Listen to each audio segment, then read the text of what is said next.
13 বছরের female patient, বাড়ি বাংলাদেশ, ঢাকা। 2021 সালে ওয়িং সার্কোমা বলে স্যাক্রাম বোনের একরকম ক্যান্সার হয় তার।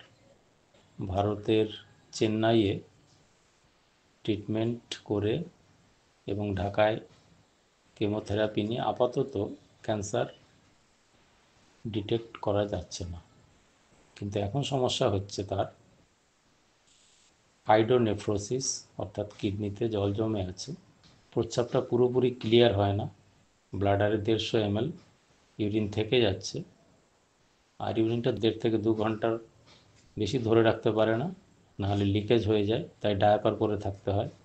আর স্টুলের কোনো সেন্সেশন নেই, তার জন্য অনেক সময় মেকানিক্যালি বা ফিঙ্গারিং করে বের করতে হয়।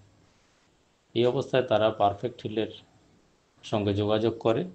আমরা পারফেক্ট হিলের ডাক্তারবাবুরা তাকে দেখে হোমিওপ্যাথি ওষুধ দিই এবং ফার্স্ট ফলো আপ 1 মাস পরে জানা যায় পেশেন্ট বলছে 40% বেটার। পেশেন্টের বাবার ফলো আপ শুনুন।